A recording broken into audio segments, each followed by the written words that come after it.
Yep. Um, Just go ahead and Yeah, go go live ahead. whenever you're ready. all right. Mm. Oh, yeah. We're doing a podcast right now. Right. Sorry. We are doing a I've just podcast right been now. engrossed in my Steam Deck. I've just been engrossed in my Steam Deck today. You can So talk about that later on the show. we're on the show right now, Jason. We're live. I know, but we have to do introductions. Yeah, I know. I'm doing introduction right now. I was being playful. Jeez. I like that I started the YouTube stream, so this is all being recorded for the YouTube version. Oh yes, I'm well aware. I'm looking at the YouTube stream right now. All right. Anyway, since Shigs won't let me just pretend that I forgot we were doing a podcast. Hello, I'm Knuckles87, your host, and with me today, Mr. No Fun Shigs, and Welcome from the great city of Oregon. Mr. More Fun GX. I'm not more fun right now. I'm definitely not more fun right now. Okay, Yeah. well, I, I'm just less peeved with you right now. So I was just trying to give you a compliment, man. But Duly noted. but anyway, so man, it has been a while since the last show, like a month and a half. Although oddly enough, it's been a pretty quiet month and a half, so we actually don't have much in terms of news and stuff to discuss. But we do have some games. We're going to be talking about Sonic Triple Trouble 16-bit later, and as well as some other happenings in the Sonic community. And but first, before we get into all that, we're going to discuss like just the largely non-Sonic stuff that we're playing right now. And I don't normally do this when I host, but I feel like starting off that discussion today. So, I got a Steam Deck for my birthday, and I have been having oodles of fun with it for the last 3 weeks or so now.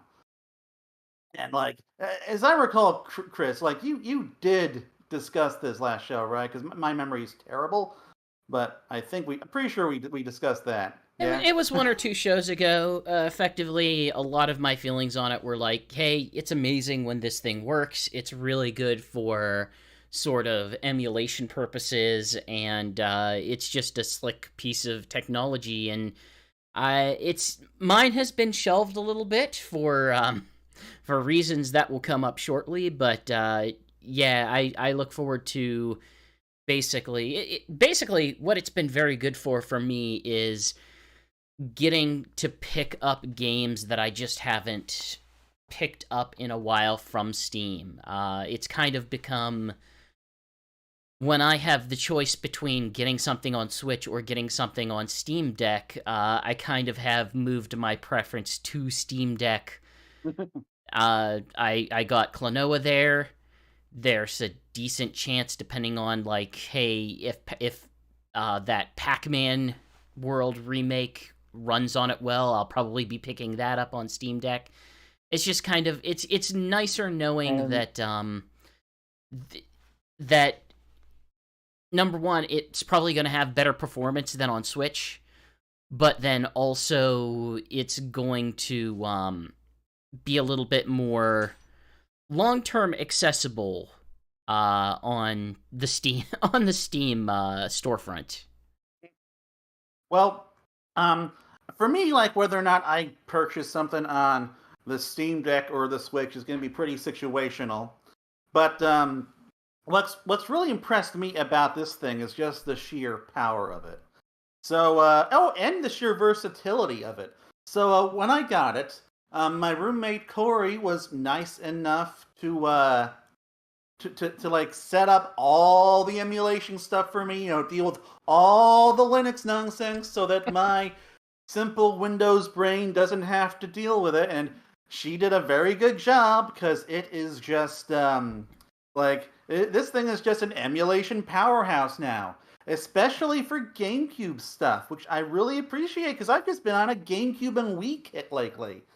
So like, okay, so over the last couple of weeks, I have played Journey of Dreams, Knight's Journey of Dreams. I've played Sonic Rider Zero Gravity. I have played, the adventure titles. I have gone through all of the Sonic Heroes campaign for the first, all of the Sonic Heroes Sonic campaign for the first time in like a decade, and so it has just been a lot of fun. And what's really impressive is all this stuff just works effortlessly here. Like on my Win 3, like I was always having some sort of hiccup or issue. Like there was like a frame rate issue, or there was this a weird coloration glitch going on with heroes, or like I couldn't get a controller thing working. So like every like couple of weeks to a month, something would break. And okay, I've only had it for 3 weeks, so something could break here too. But I've been able to get like all of my games running almost flawlessly on this thing, and I can only assume that that is in part just due to the sheer graphical power of this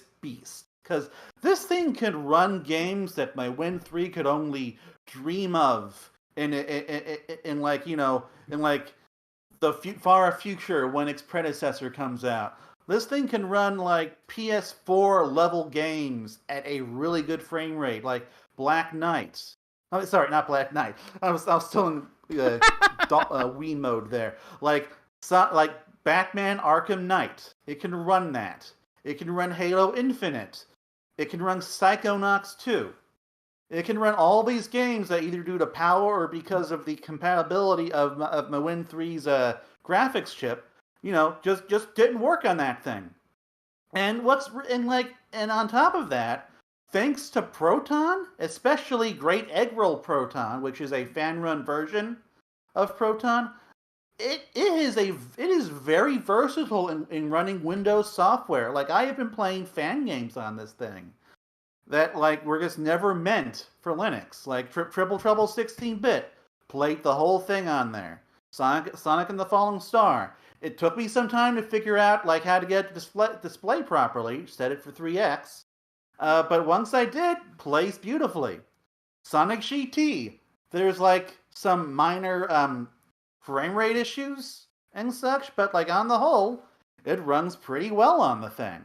Yeah, it's like, not without some hitches. Like you do sometimes have to experiment to sort of figure out what flavor of Proton is going to support what you're trying to do if you're getting into the really weird stuff. But by and large, if you throw enough at it, it will find something that works. Well, like I don't know. For me, it's just like I switch between three kinds of Proton. I've rarely noticed a difference outside of Great Egg Roll. So like there's Great Egg Roll, there's Experimental, and then there's just the latest Sable version. And like I don't bother with the older stuff. So that system has worked out pretty well for me so far. And so like this thing is not going to replace my Win 3 because my Win 3 is a proper Windows PC. It does Windows stuff very well. It has Game Pass. Steam Deck does not have. I know it could put Windows on this thing, but I've heard Windows runs terribly. Yeah, it's not quite there yet. That's the same reason why I've been sort of holding off. That like it seems like a good long-term idea that like if they can get it optimized, then it would be nice, or even better yet, if they just find a way to get Game Pass to work within the Steam Deck environment, that'd be even better. Yeah, but that would be nice. But not really optimistic that we're going to get that anytime soon. The one reason why I might install Windows on this thing is because I know for a fact that Sonic 06 runs well relative for how it's supposed to run on a Steam Deck, but only through Windows. Because you and I have had words about that language multiple times, and you have honed that to a T. Because you know that the first response I would say is, "Run well." That game doesn't run well. It never ran well. For me, I'm curious. I want to play it for the same reason why I want to play Shadow the Hedgehog at this point. Why I have played Shadow the Hedgehog at this point. It's because, it's a terrible game. Like, Shadow's actually worse than I remember, which is saying something. But, Shadow is... I hate Shadow more than 06. And 06 is completely broken. Like Sonic 06, one, I have nostalgia. Two, people are making mods for it. So that's why I want to emulate it, because, like, if there's a mod for it in Sonic Hacking Contest, I want to be able to do it. So, but anyway, so like, yeah, like, if you're interested in a portable device that's like just the most powerful thing on the market, and you don't mind something that's a bit beefy, just get a Steam Deck. This thing is goddamn incredible. Although you will have to deal with some Linux shenanigans. And you're also going to have to deal with a wait to get it. Yeah, like, I don't even know if they're doing pre-orders right now. I think they might have stopped. No, they opened up pre-orders, and they are expecting. I don't know where you would sit if you were to pre-order it like today, but they have effectively said, hey, if it says Q2, like, they're gonna get it through pretty quick. They just recently announced some pretty strong advancements on their distribution. On the whole, though, like, this is just a great Sonic gaming machine. And even the stuff that the Steam page says doesn't work, works on this thing. Sometimes. Not everything. I've yet to run into an issue where something doesn't work. I think it did have to run into some shenanigans with Sonic 4, but aside from that. But I mean, I got a $1,000 laptop here, and I can barely run Fortnite on the thing. And you got up for $400 is just amazing. Yeah, this is the $400 version. Because this was originally going to be my roommate's. Anyway, so like my only real issue with this thing is that, my brother and Corey are both proud that little Alex has been exposed to Linux, because my brother's like a massive Linux fanboy. And but like the file system on Linux is really confusing, and I hate it. But I hate having to and it might just be specific to the version of Mint that they built the OS on. But the one thing I really, really have trouble with is I have a network attached storage on my network NAS, and typically I would just grab stuff off of there, but I have to go through a whole rigmarole to get it connected, and it's a pain, and like, it can see it, but it's I love playing it whenever I can just play on it, but getting things on and off of it right now is just a little bit of a pain until I can really get a good dock experience. And that's honestly, that's the thing I'm waiting for right now most of all, is getting that official dock in. And I was shocked when I discovered that there wasn't a USB-C port on the bottom, though, because, like, this means that for docking it, you're just going to have to, like, connect a cable to the top, and that just does not seem smooth to me. I mean, it might not, but, like, at the same time, it's probably a little bit safer, and it means that having the Switch just handheld while charging is kind of a pain in having that USB-C port in the dock. I get the value of having it in the top, and I feel like that's why you have two USB-C ports. I'm honestly pretty okay with where it's at. Like, I'm fine. I just want something for it to sit in that I can just sort of wrap around, and if I have to connect the top connector, it's perfectly fine. I mean, I've seen the mock-ups of how they do it. They just have a stand that has the, like you said, USB that sort of sticks out and just plugs into the top. Like, I would feel better with it at the top, given some of the other docks that I have, than having it sort of having gravity pull on it from the bottom. Fun fact: when I had to dock this thing, I used a USB-C extender and my Win 3 dock. Yeah, that's to be expected.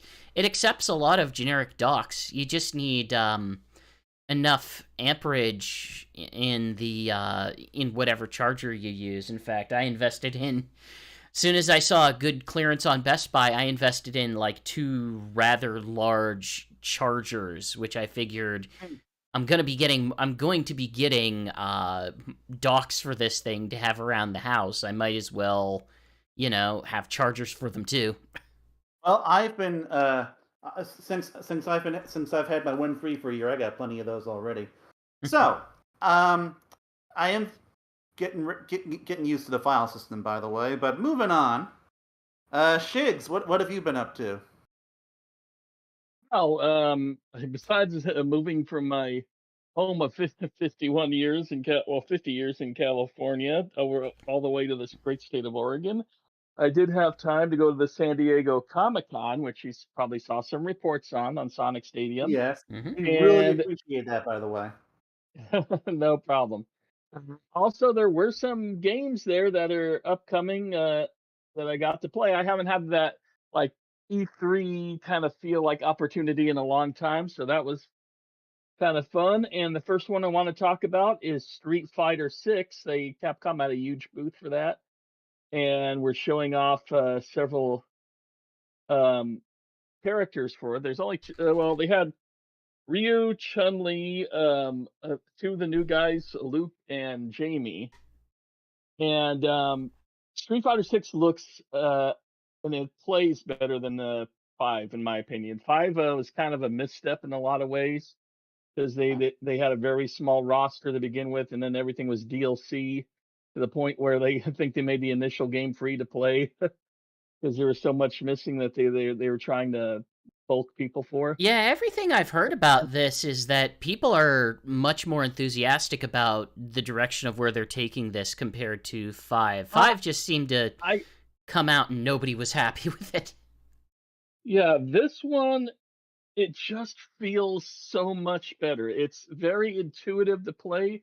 If you've played any Street Fighter games, you're already got some input moves that you automatically can feel. It's something where it feels like it's easy to play, hard to master kind of feeling to it. Did they start you Luke is sorry, go I'm ahead. sorry, I was going to say, did they start you on the sort of auto combo mode or like sort of guided No, mode, or did they start you on like classic controls? no, it's just one-on-one, and you can either play with the like PS5 controllers, or you can play with joystick buttons. But joystick buttons took a long time to get to where if you're doing on joystick, the line was just almost a walk. It was so fast to play.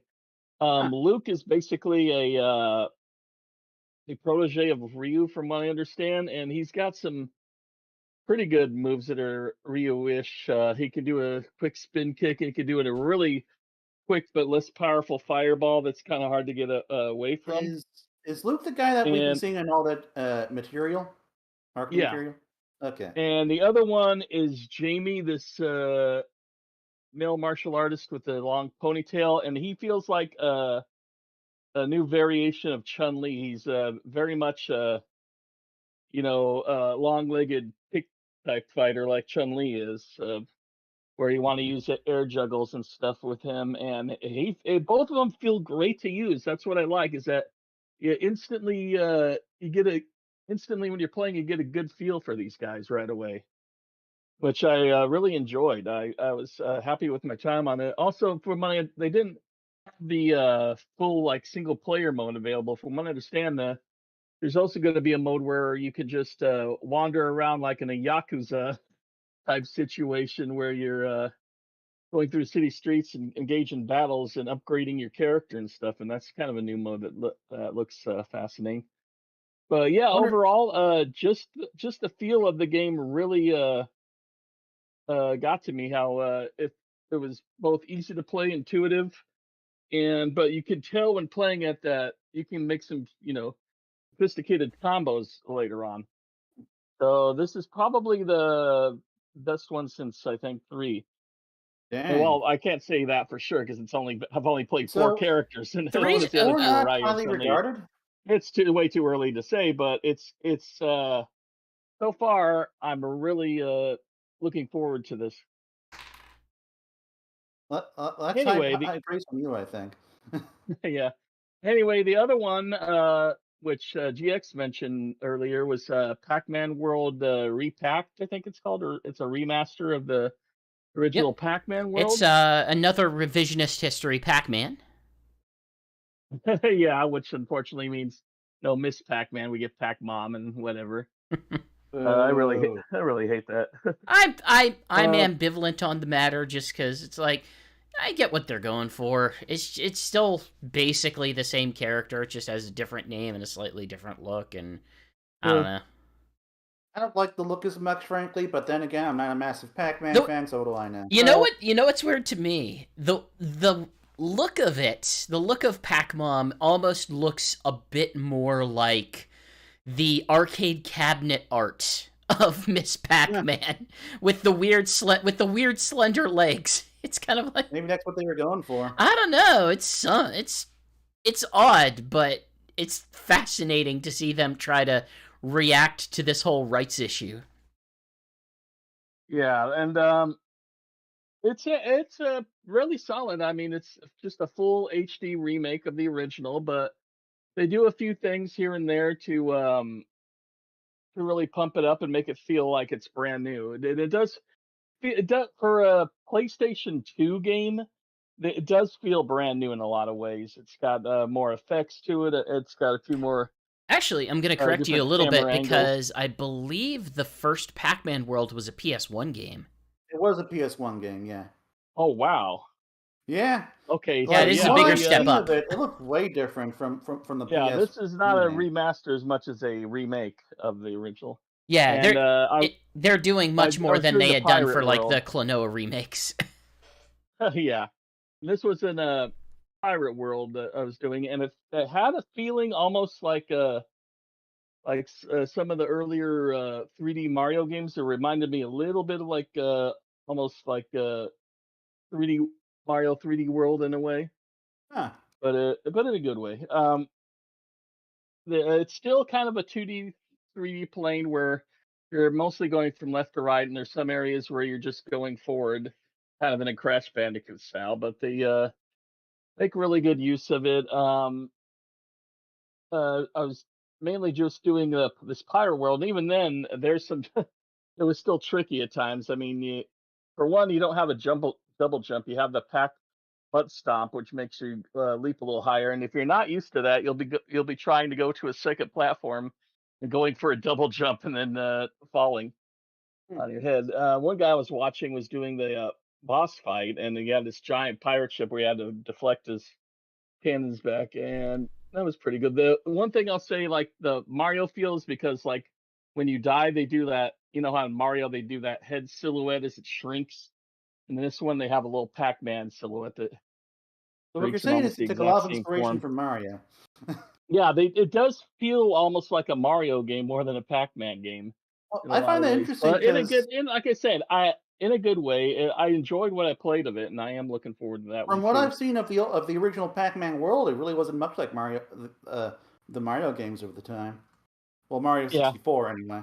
Did but you they're play the trying to get that original? feel to it without having a full 3D Hmm. environment. Instead, it's still like a bit of a left and right and Okay, so it's still pretty linear up and then. down.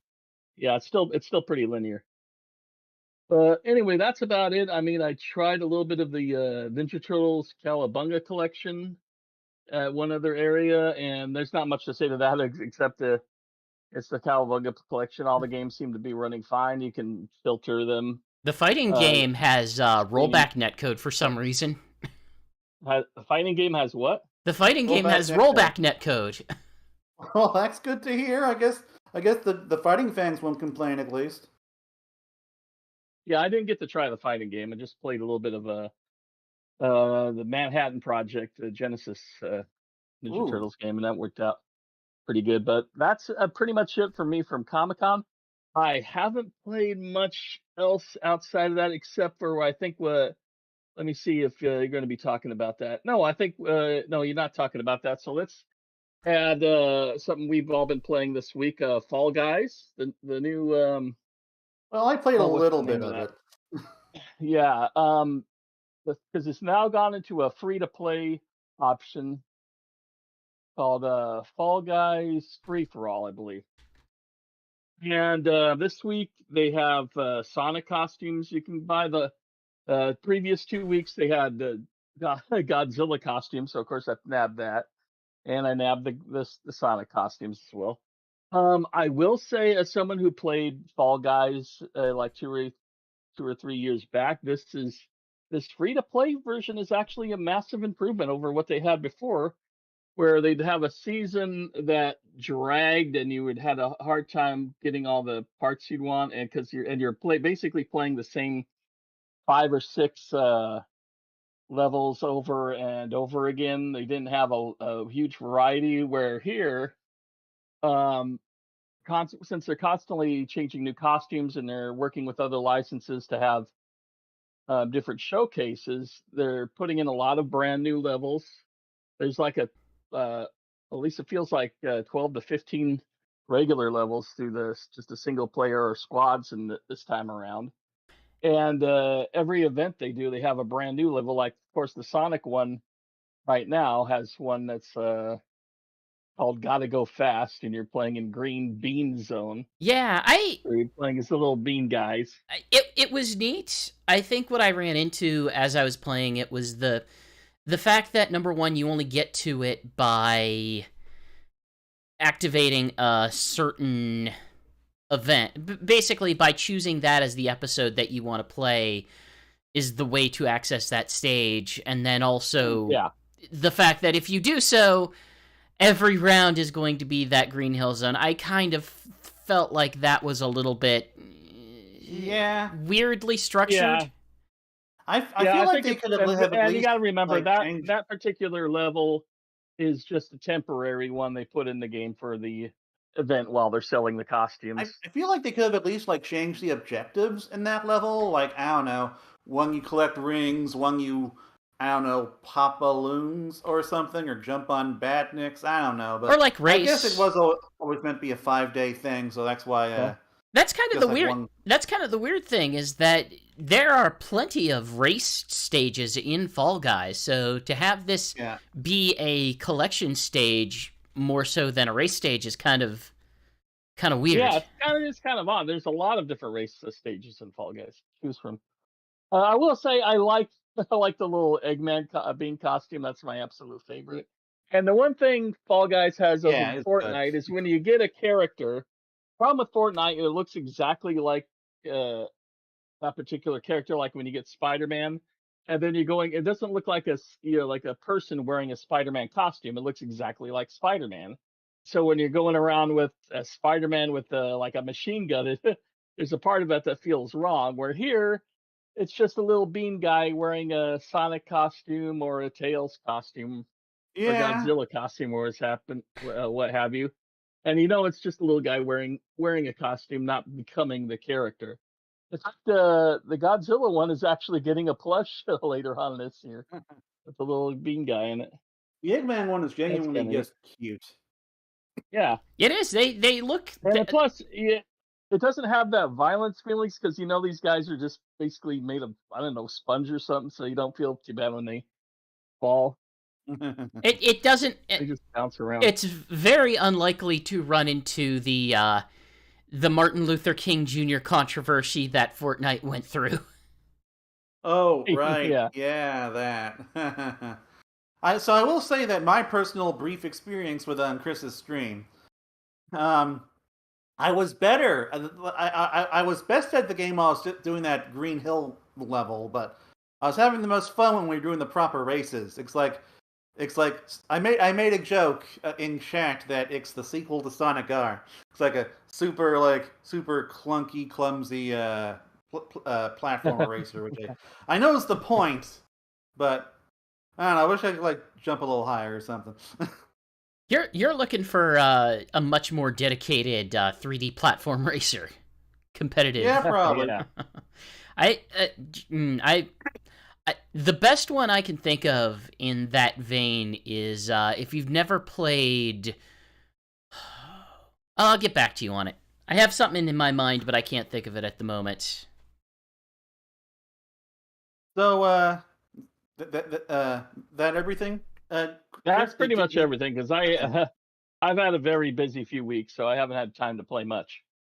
So, Chris, as I understand it, you've been really engrossed in one particular game. I have. I've been playing Xenoblade Chronicles 3. I would say I'm somewhere in the realm of 15 hours in, which puts me in chapter 3 of the game. I've heard if you're mainlining things a little bit, you can get around 50 hours-ish.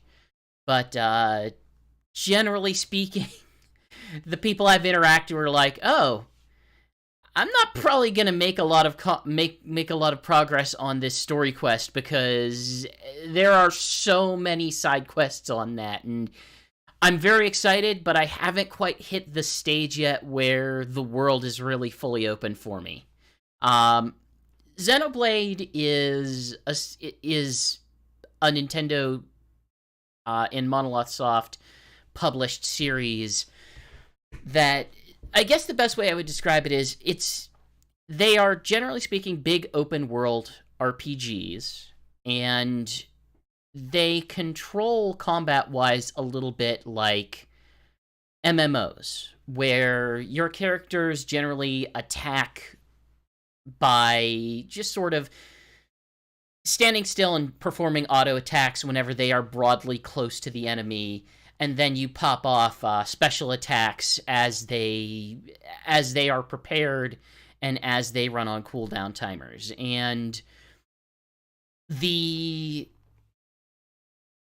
bit of depth that you get out of that is by stringing together specific combos. And one of the first major combos that they introduce you to the game is some attacks will have stagger. You can inflict stagger, and then another character will be able to inflict topple, which knocks over the character and puts them in a prone position.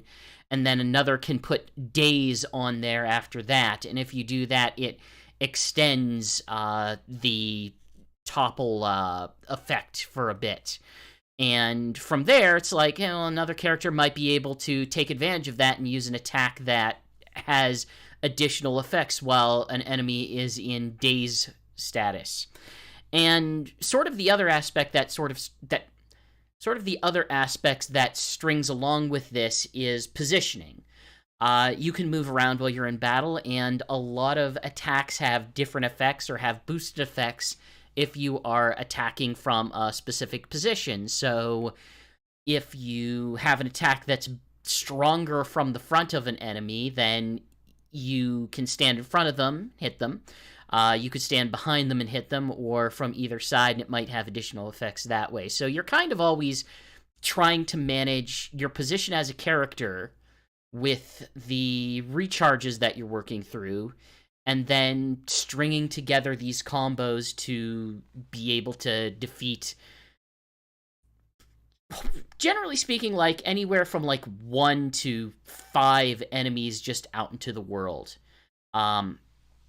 The story is what really is grabbing my attention. I played Xenoblade 1. I did not finish it, but in general, I liked its story quite a bit. Xenoblade 2 felt like it was getting a little bit too horny for me as someone who enjoys JRPGs. But 3, they toned that down like almost entirely. 3 is, geez, I guess you would describe the plot of 3, or at least the premise of it, as what if someone in Starship Troopers stopped and looked around at what was happening in Starship Troopers and say, it's kind of effed up. We shouldn't do this. You have a character named Noah who, in this world, he is part of one army which is in a constant war with another army, entirely managed by child soldiers. These child soldiers are manufactured to fight constantly for 10 years, and if they survive for 10 years, then basically they give the remainder of their life back to the queen of whatever faction they're on. Noah has the specific role beyond just being a combatant as a offseer. So part of the requirements of what he does during navigating the world is if you find dead bodies, you play a song on a flute, and it basically sees their spirit off to the afterlife. And the purpose of the near endless war is literally stealing lives. It's a weird metaphor, I guess, because in order to live in this world, you actively have to kill others to basically take their life essence, feed it into a massive clock, which allows you yourself to continue living. And from there, from there, a series of events puts him in contact with a group from the other side. And I'm being very fast and loose with details here, so just know there's a lot else going on, and I'm trying to avoid being too spoilery, but a lot of this is in the promotional material. Basically, they find a way to escape the requirement of continuing to feed this clock, and form a somewhat uneasy alliance with this very similar group of 3 people from the other side of the conflict. And from there, it's a lot of them trying to figure out what they want to do with the remainder of their life to make some sort of impact or figure something out about themselves to basically make a larger change in this world that they kind of look at and say, oh, this constant fighting's everything that's going on here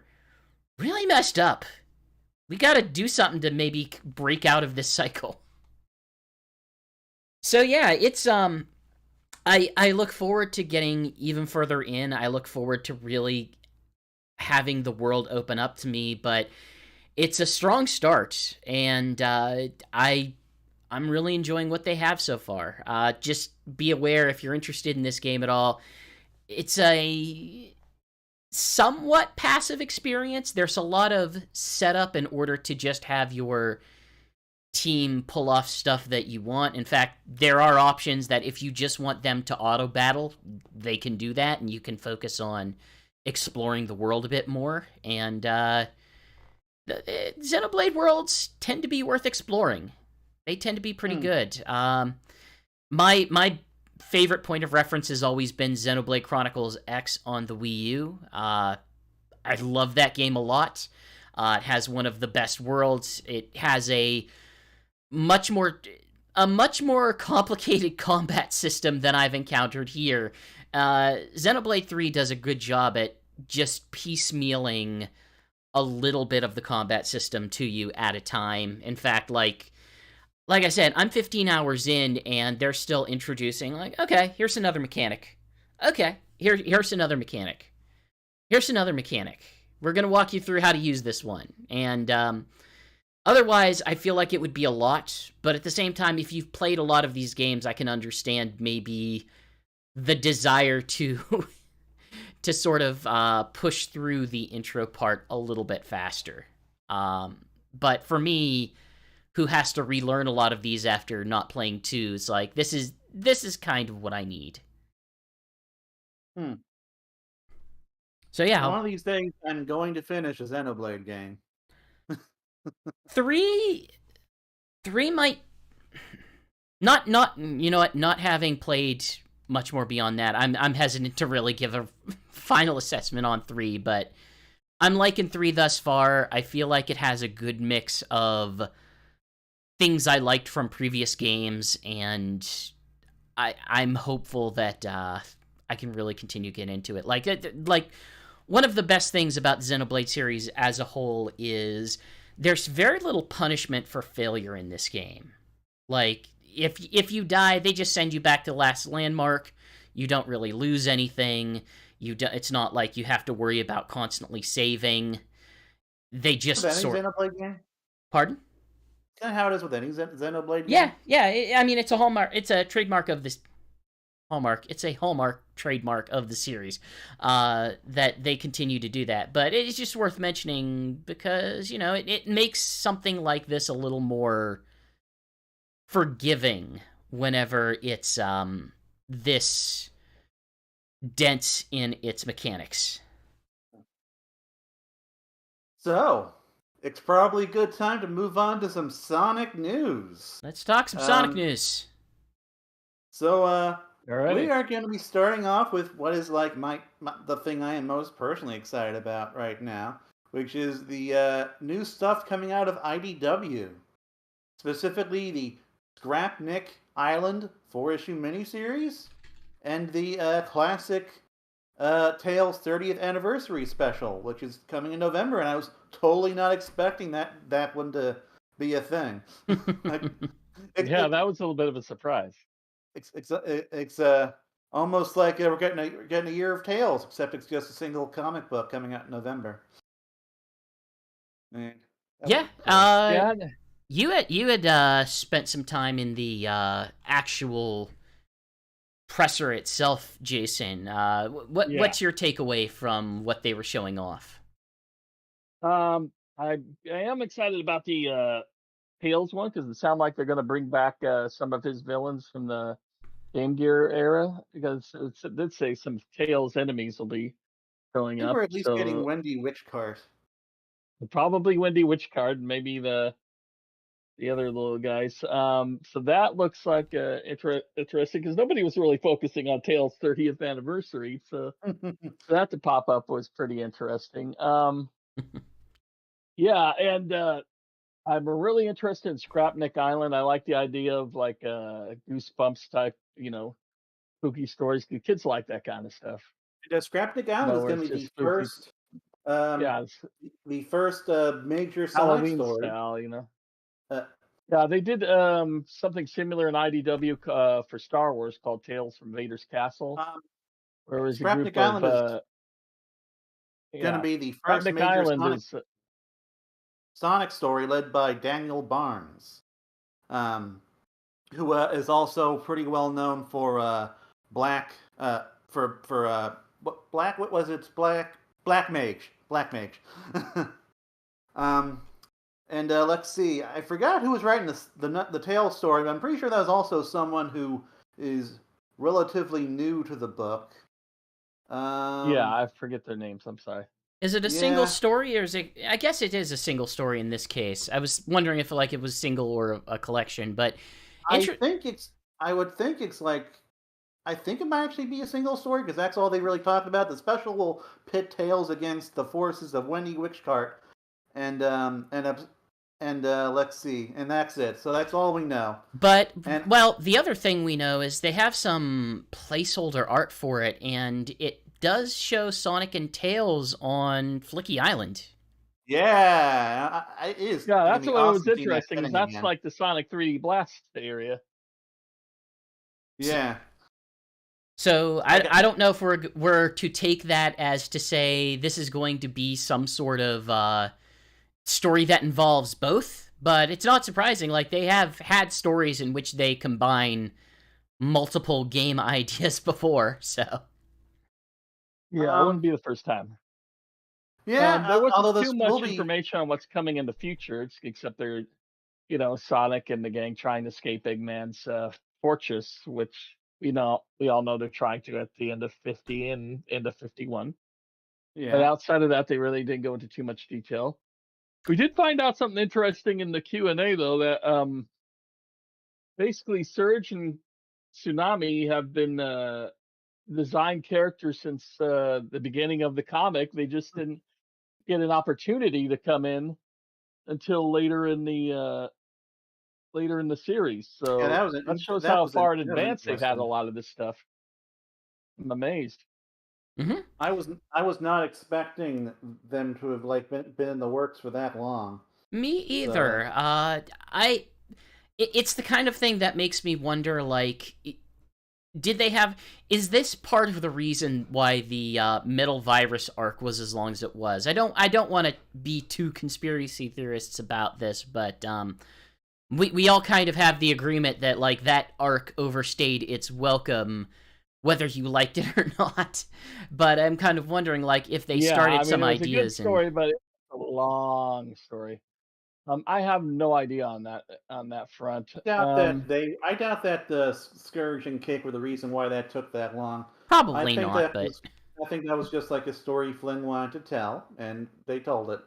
But like, in terms of Starline, this was like it was a vital story for like him being introduced and having his whole arc with Eggman ahead of the Badniks, the Bad Guys miniseries.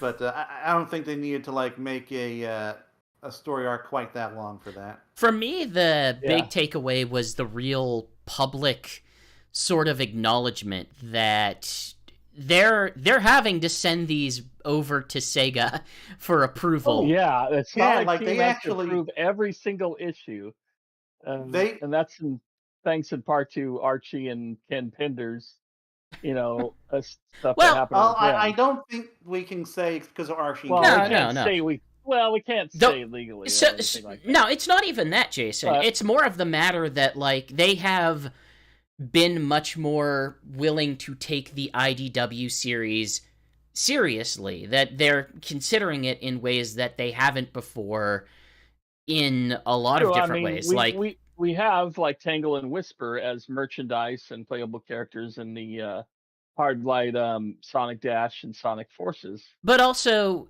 suggestions from Sega to kind of take the stories in different ways is something that we are actually aware of. Like even in this Yep, Q it's and A, kind they've of nice to mentioned see Sega so involved this time. it's. I mean, it's Well, definitely a different. it's kind of a double cross sword at times too, Well, though, Yeah, what I because you find don't have the interesting freedom.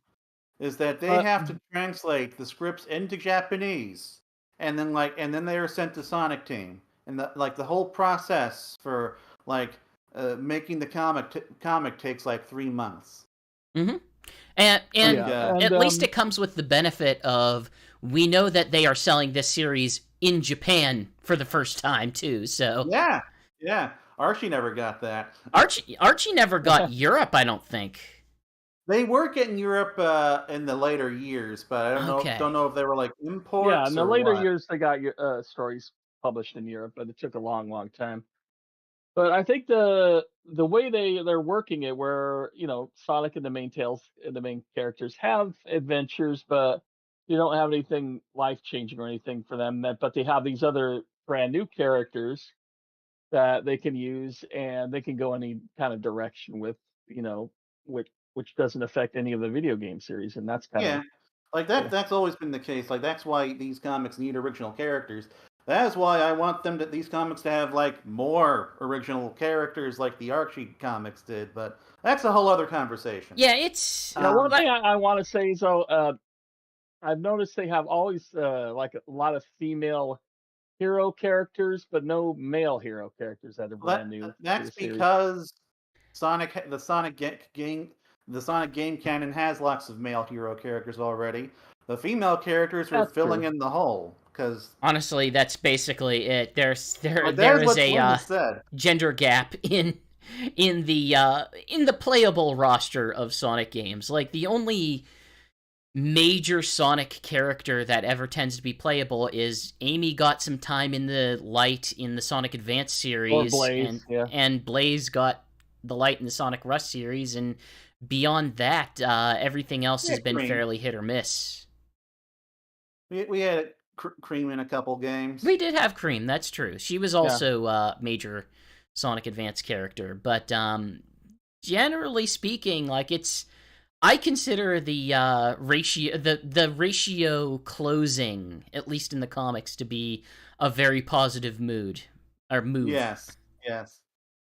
So, speaking of comic book characters and stuff, we do have to acknowledge that. Well, for one, Mecha. Speaking of the Sonic Advance games, Mecha Knuckles, or was it Middle Knuckles, from those games is coming back in Scrapnik Island as like a central character, and he's got the OVA Knuckles hat. He's got the OVA Knuckles hat. He's got the shovel claw from Sonic Adventure 2. He's got a giant spiked arm mace arm thing, but he also has like his. I believe he has his authentic arms from that game too. How they are just like a series of spheres that connect together. Yeah, It's like overall, the design is pretty accurate to what we got from the games. I never thought they'd ever do anything with this random robot Knuckles boss fight. But here we are. I do appreciate the deep cut. And in addition to that, we've also got a new E100 series, Sigma. This is for me. This is for me. I love my E100 bots. I also appreciate the E100 box, Chris.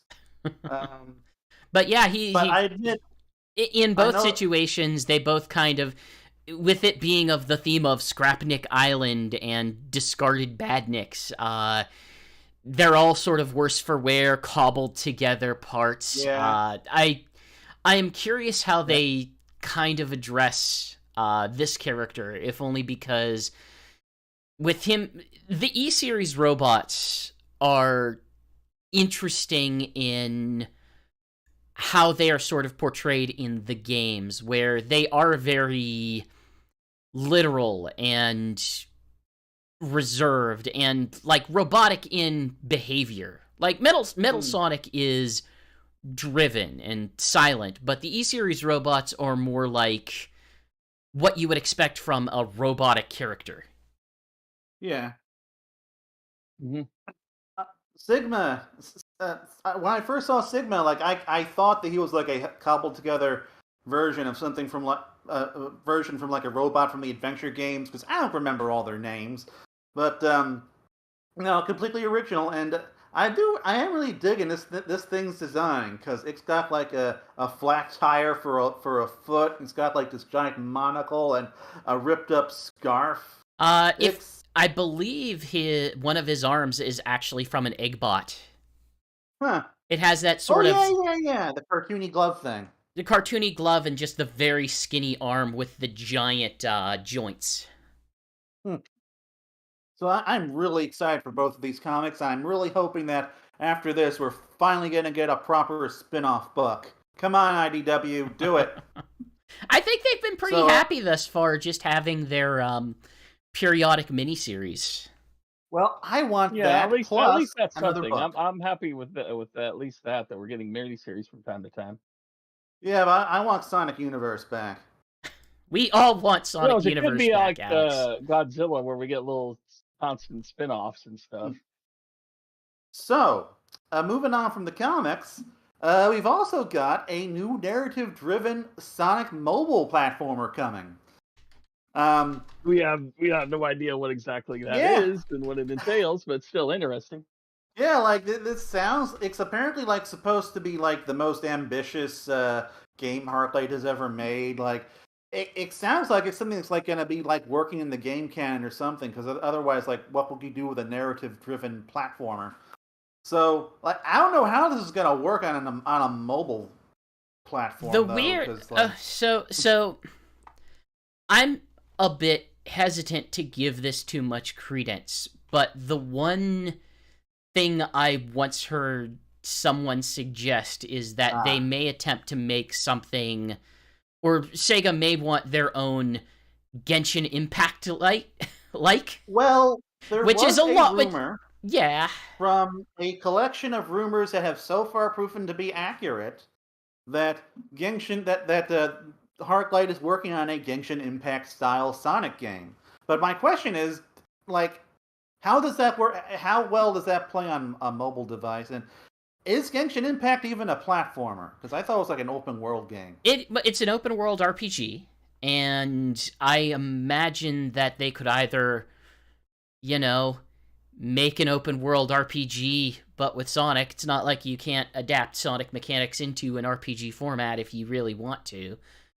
And it's not as if RPGs don't mechanically work in a in sort of a mobile structure. I'm not sure what to make of this. It's odd. Yeah. It's especially odd in that I'm not used to particularly good narratives in Sonic mobile games, thinking back to how much terrible narrative there was in Sonic Runners. Oh yeah. And technically, you could also say that about Sega Heroes. That was something.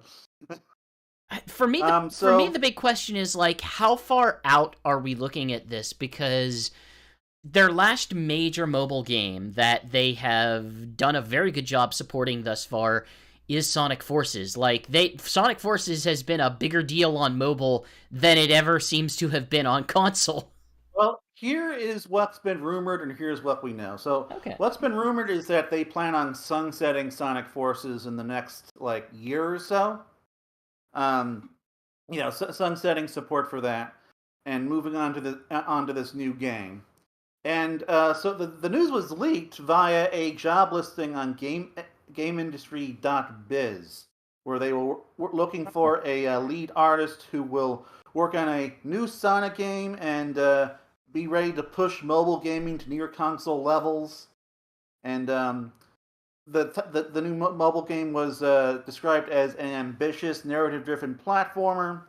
Oh, okay. So so they're definitely at least actively hiring for this. And Ian Flynn does know about it. This is like a minor knowing smile for him, although he basically confirmed that he's not directly involved in the plot, but he's aware of it, which isn't surprising at this point. It wouldn't surprise me then if this is in some way related to Sonic Frontiers. Yeah, I have a feeling it's a spin-off, related to that. Something I've been thinking for a long time now. When you look at the last decade of Sonic mobile titles, they've generally been connected to the most recent game in some way. Like Dash had promotional stuff for Lost World. Dash 2 was connected to the Boom franchise. Forces was Forces. Boy, Dash 2 didn't last long, while Dash is still going strong. And Sonic Racing was of course connected to Team Sonic Racing, so it would follow that there would be something connected to Sonic Frontiers. It's just kind of a big question, like what is the actual scope and what is the actual gameplay and how far out is it? Yeah. So this next piece of news is something that I think only I am super excited for because it just happens to appeal to my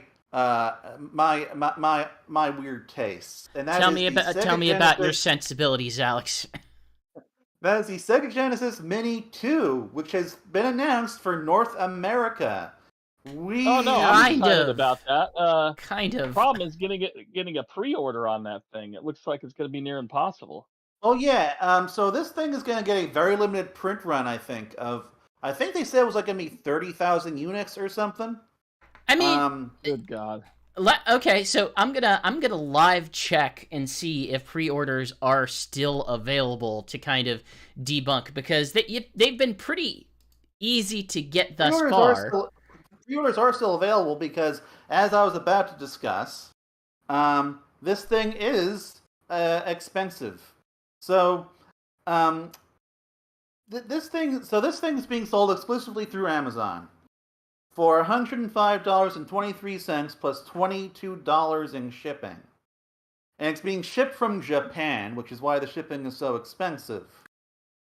And so, this thing is being localized. It has the U.S. Genesis packaging. It has its own selection of games and all that stuff. But this thing is being sold out of Japan, which tells me that Sega probably did some major money-saving shenanigans in order to get this thing out to the North American market in some capacity, which that does make me sad because this thing isn't going to be popping up in Walmart with its more obscure selection of Sega Genesis titles. But on the other hand, I'm still happy that I at least have the option, and I'm ultimately it will depend on the kinds of games it has, but already this thing has a bunch of original titles that were either never released or were made from the ground up for the device. And on top of that, it has it has Sega CD titles like Sylphied and Shining Force CD and hopefully Lunar. We know less about the American lineup than the Japanese lineup, but if the American lineup has some of these Japanese Sega CD games that got localizations, this will be a very good compilation, in my opinion. Just having access to Popful Mail and Lunar CD I'm not seeing it and available something for like this. pre-order on Amazon right now. It's up there. Oh, I looked for it right now. Sega I Genesis Mini 2. It's like, just Hmm. click. I just clicked the link in our notes and then went clicked the link in our news article. You'll see it there. But so at the moment, the confirmed titles are Sonic CD and Sonic 3D Blast. I'm crossing my fingers for Sonic 3 and Knuckles, but I know that's probably not happening. But who knows? Um, Shining Force CD, Sylphied, Mansion of Hidden Souls, Night Striker, Ninja Warriors. You know, you can just check out the entire list. But I am really looking forward to Truxton, which again isn't confirmed, and like you know a whole bunch of these titles. So it. fingers crossed. Fingers crossed that this has the and this also has a new Genesis port of the original Fantasy Zone, and a new game that was never released called Star Mobile. Right. It's actually a port from a TurboGrafx game. So they're porting the TurboGrafx version. That's my understanding. Yeah, it's sort of That's like not what I a heard. puzzle game. Oh wait, are you talking about Star Mobile? Yeah. Okay, all right. Uh, As I understand it, there was an unreleased Genesis version that that's just like been sitting on some developer's computer for the last 30 years.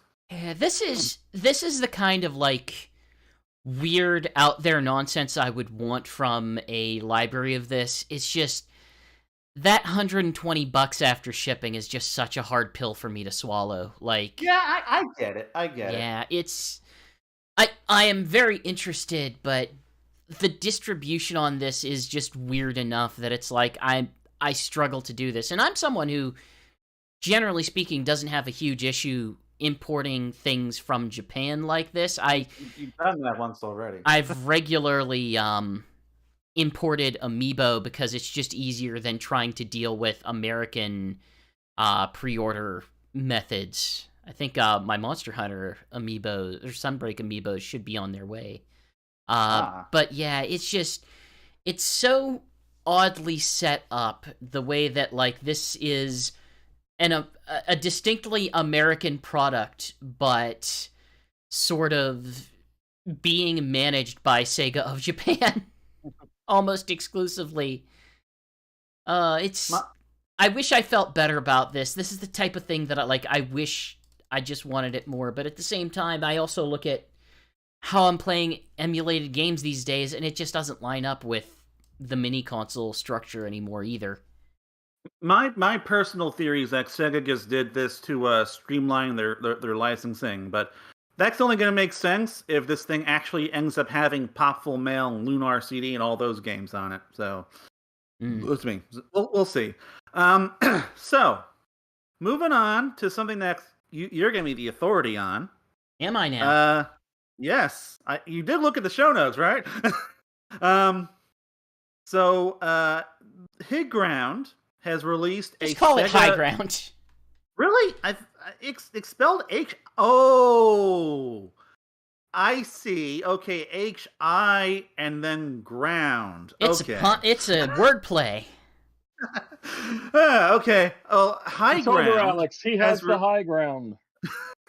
High Ground has released a range of Sega and Sonic keyboards, which are way too pricey for my blood, even though the Dreamcast board does look very cool. But GX, you got a review copy of one of them, which we'll be hearing more about tomorrow, but like, I don't know. I figure we can at least address it a little bit tonight. This is what I've spent 2 years on staff, and I'm finally getting my first review copy, and it's a keyboard. Yeah, I got this in. They had sent over the Green Hill style keyboard, a sort of Green Hill styled desk mat. It's a massive desk mat. It's like 3 foot by 1.5 foot, but it's visually the whole thing is extremely nice. It's a very beautiful looking keyboard as someone who really likes sort of physically printed pixel art. The sort of the limitations of it are It's considered a 65% keyboard, which means that it's, I would say, like the bare minimum keys that you would generally need for navigation, and then things like the function keys or the media control keys are all handled by function combinations. So Hmm. it makes it a very small keyboard and probably a great keyboard for just traveling. But if you do a lot of desktop work, I look at this and kind of think this is probably a little bit harder to justify.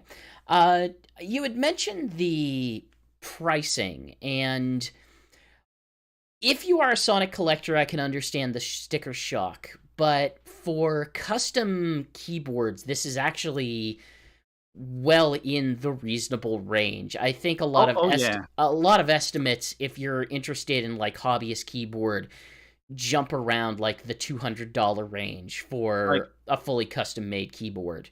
I am well aware that keyboards can get expensive, and this thing looks really cool. But like for me, I am perfectly content getting a cheap $25 Logitech keyboard from like Walmart or something. Yeah, that's kind of where I stand. It's nice. I like the style of it. It like I cannot understate how gorgeous this thing looks. It has a lot of options for like weird LED displays. So like you can have LEDs that just constantly pulse or light up whenever you press down a specific key. Sort of change between different colors in cycles. It's very nice. It's a very nice piece of tech.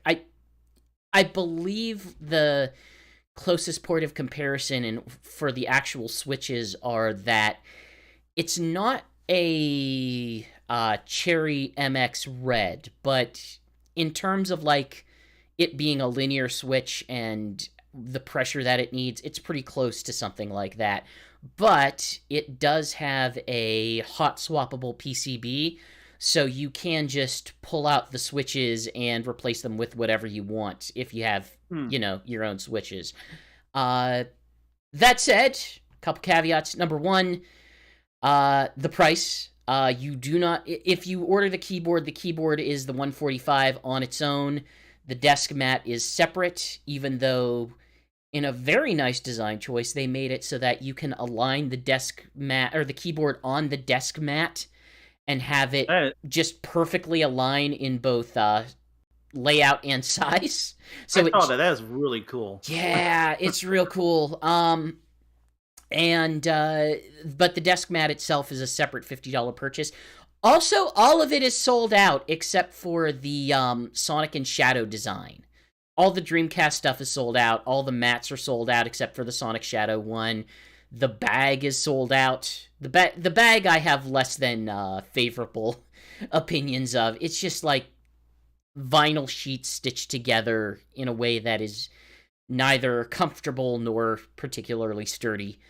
But but beyond that, like it's a gorgeous little thing that I might use for like travel purposes or for a secondary PC, or like it would be a decent keyboard for gaming. Like it's good enough for that you can just keep it somewhere, and if you just need like quick access to a gaming keyboard, So seems perfectly fine for that. I imagine this means that you find it to be quite practical for to use, because I know that the keyboard like doesn't have like the letters on top, and that probably confuse me because I have to look at the keys. If you have to look at the keys, that might be a problem. Like this is very much style over substance.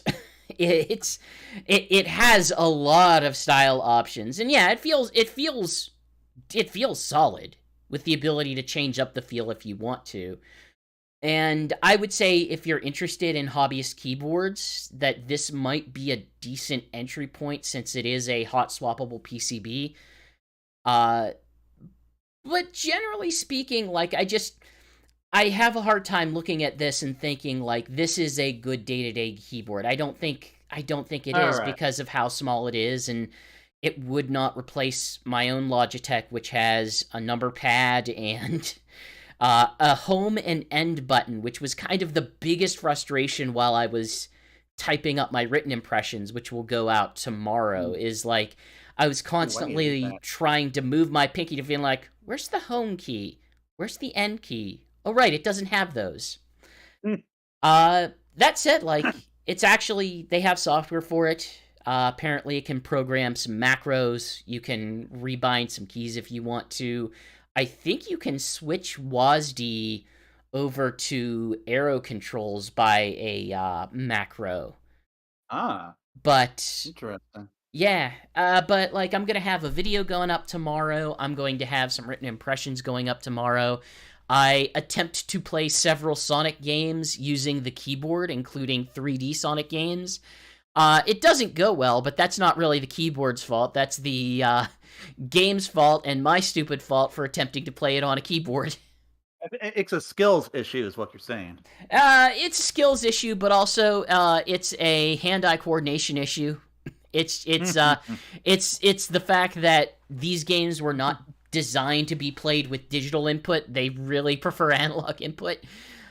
So just playing the running away from the truck moment of City Escape on Sonic Adventure 2 on this little keyboard. It's like he strafes. It's like he strafes trying to move back and forward. It's weird.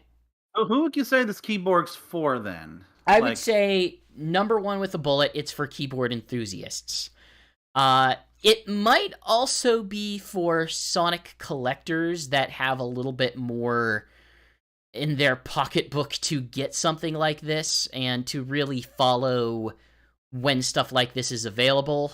I don't know if they're going to restock it or not. We don't have any confirmation of that yet. But that's kind of what I limit it to. It's not practical enough for just straight day-to-day use, but if you care very much about having a very nice keyboard, possibly something that's a little bit more durable or adjustable, then this is maybe a good entry point to hobbyist keyboarding.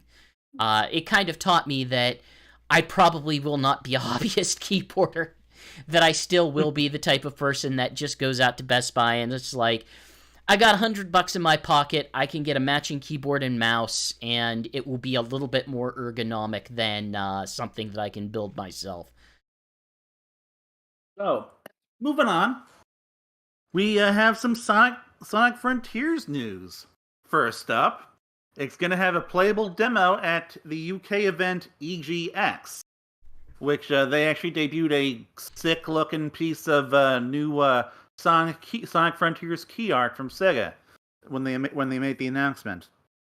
In addition to this being I think one of the first times this is going to be playable to the public.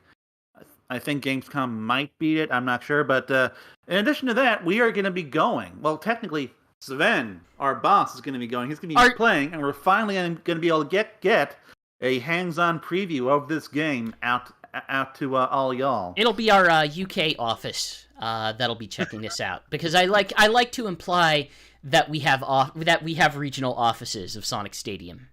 Yes, and GX and I, we are the East Coast office, and Shigs is the West Coast office. Oh, and also Donnie's the East Coast office, I think. I don't know. And we all hang out in the same office building that we definitely do have. And Adam and Sven both hang out in London, drinking tea and crumpets and stuff. They just live in Big Ben. They live and work in Big Ben. That's my takeaway. Yeah, I guess just like in G Gundam, London is just a giant Big Ben or something. It's true. And it transforms into a robot. They're not allowed to under Queen's Law, but it can do that if it has to.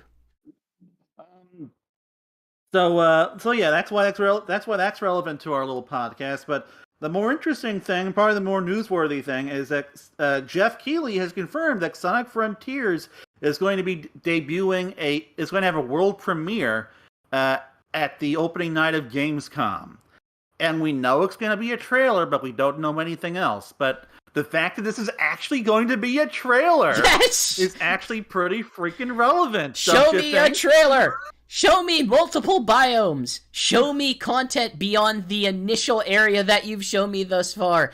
Give me any sort of sense of what this story is supposed to be like. We've been waiting for so long. You've been so hesitant to show us anything. I'm crossing my fingers that we're gonna get a story trailer. We're gonna get like a vertical slice of what the game's gonna be like, and we're even gonna get a release date. I'm really crossing my fingers. We're getting a release date. It's gonna be like, I don't know, November 20th or something, or December, something super late to give them all the time they need to polish. But yeah, so I don't know if we're gonna be like doing anything special for that, but at the very least, like it's happening. We're finally gonna be getting some new information soon, and I am looking forward to it. And I hope this isn't another situation where it's just like a 30-second clip of Sonic fighting a boss or something. Yeah, that's the fear, isn't it? No. Yes, like every single time we think we're gonna get news on Prime or Frontiers, it's a teaser, or it's this like weird out of context Let's be honest, video. We got a lot more on Frontiers than we ever got on Prime so far. Yeah. I think when it comes to Prime, we might only be getting the trailer like when the actual show is 3 weeks out, because they just do that sometimes. They just did that with the new Bee and Puppycat show. So moving on from that, some more good news involving the other big Sonic game that came out this year is Sonic Origins received its patch, and it fixed a bunch of glitches, including, most notably, the Tails jumping and making lots of noise and being a nuisance patch. So it sure did. Yep. And like they actually like released a very detailed patch notes on, was it the Japanese site or something? I forget. Like Sega Asia or something like that.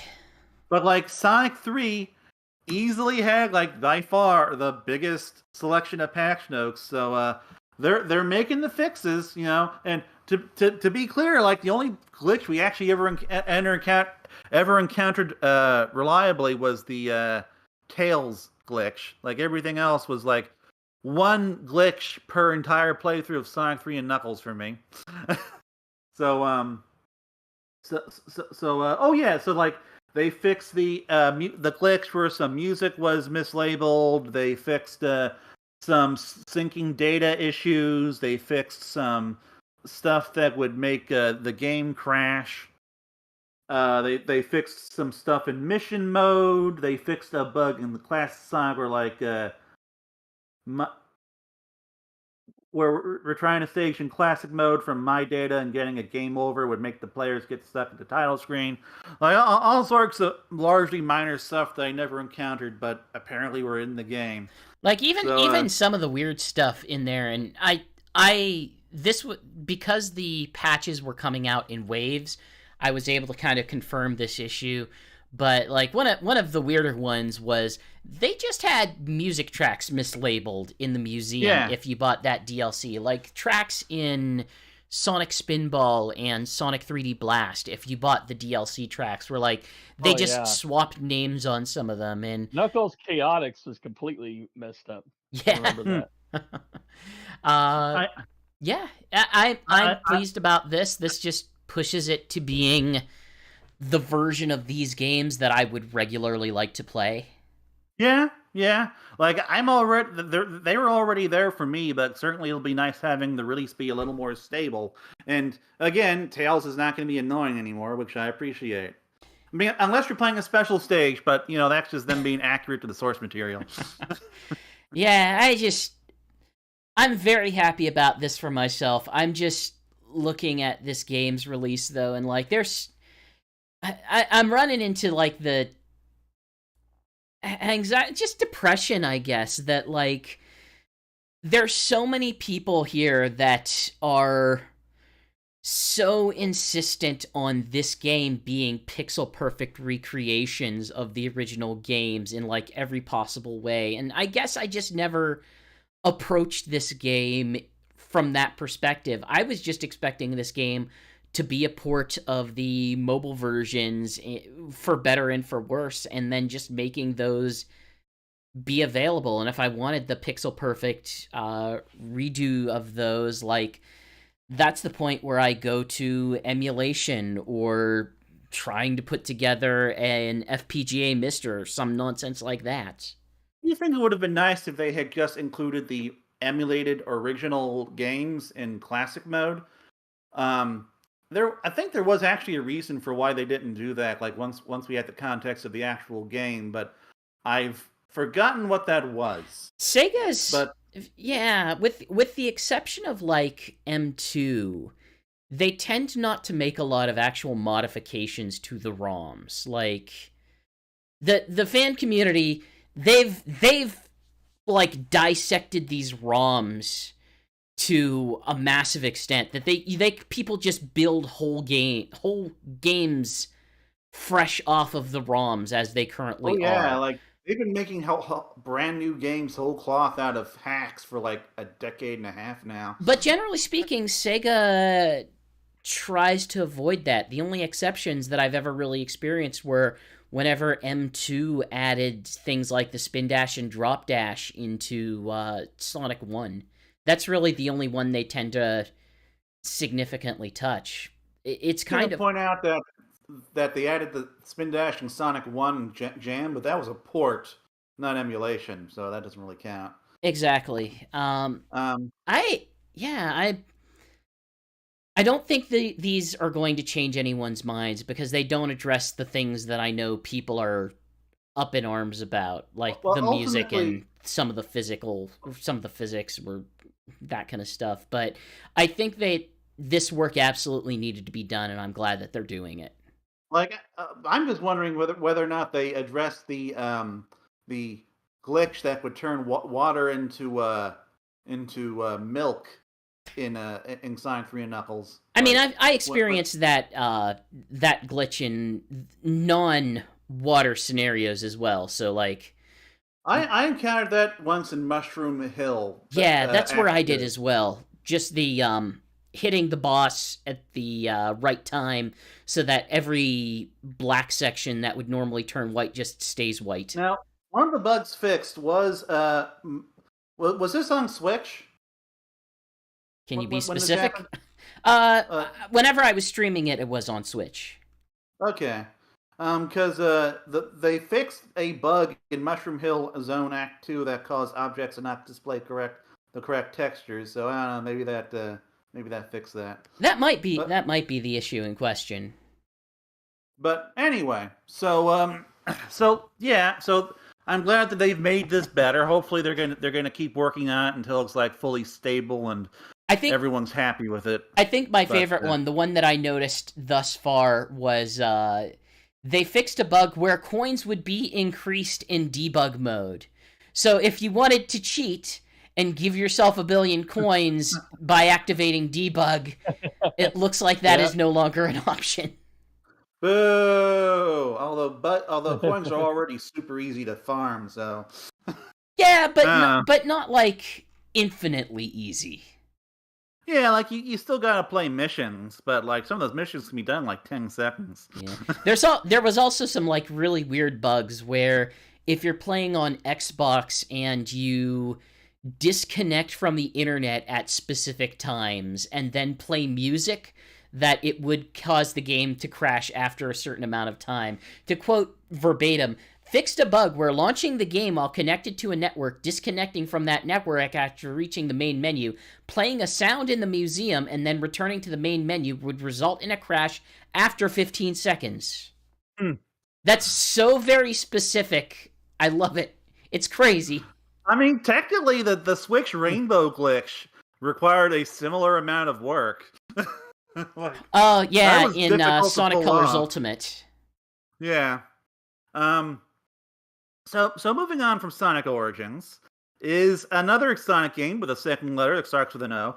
Is Sonic Omens, a fan game released fully a couple days ago, and it's a controversial fan game for numerous reasons, and I personally never had any desire to cover it because the earlier chapters released like over the last couple of years, it just weren't very fun to play, and I don't like banging on fan games too harshly. But like in addition to that, like there's a whole bunch of controversies associated with this that's just kind of have had the whole community up in arms, and our boss Sven decided to cover it in some capacity. So I figure we might as well touch upon it a little bit here. So yeah. Yeah, it just sounds like it's weird. It sounds like it's so we're going to be talking about another fan game a little bit later in the sphere of Sonic Triple Trouble 16-bit. But the thing I've been out of the loop for a little bit, so don't expect too much talk from me on this. The thing I like about 16-bit is that it feels like it doesn't take what it's doing incredibly seriously, whereas Sonic Omens sounds like a game that I would have been fixated on when I was 15. It is a very edgy game. It is a very teenager game. Like, Chris Thorndike is an adult and he dies at the end. Shadow the Hedgehog gets to fight Maria, although I think she's possessed or something like that. I don't know. I haven't looked at the game too closely yet, but it's just there's only there's only so much I can be critical about this because I don't think any of us have played it, and we're not really itching to start. I have played 3 levels that were from the chapters that were released over the years. Yeah, pre-release ones. But they were all part of the final game, and they didn't receive any design improvements. So the reason why Omens got a lot of positive attention is because visually it is a really gorgeous Sonic game. It is one of the best looking fan games out there. It has really impressive animation work. The thing is fully voice acted by fans. It has the visual trapping, and its controls are tight. So it has all the visual trappings of just being a really impressive fan game. But then you get into the nitty gritty of the actual levels, and the levels simply are not designed with the controls in mind. They are the levels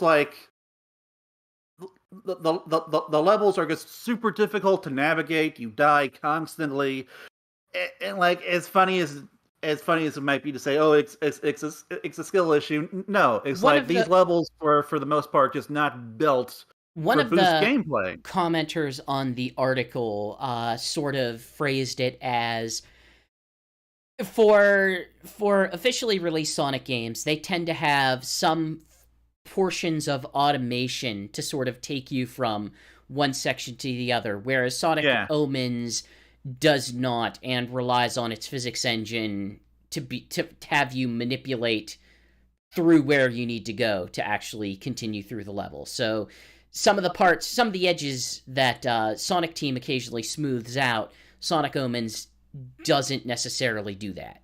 And it's okay, so one of the levels, the only one I ever actually beat was White Jungle, and so there are these, those things in White Jungle that send you flying across the stage, the pulley things, right? Those are basically totally automated in Sonic Adventure 2. But here, it is very easy to just break them, and they will just send you flying off to your death.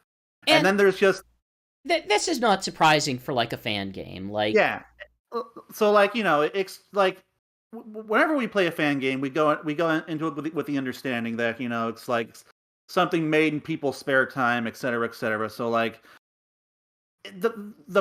this is still very impressive, just purely from the sheer ambition of the whole thing. It's always impressive whenever a fan game actually finishes and releases, because that tends to break down in the development process.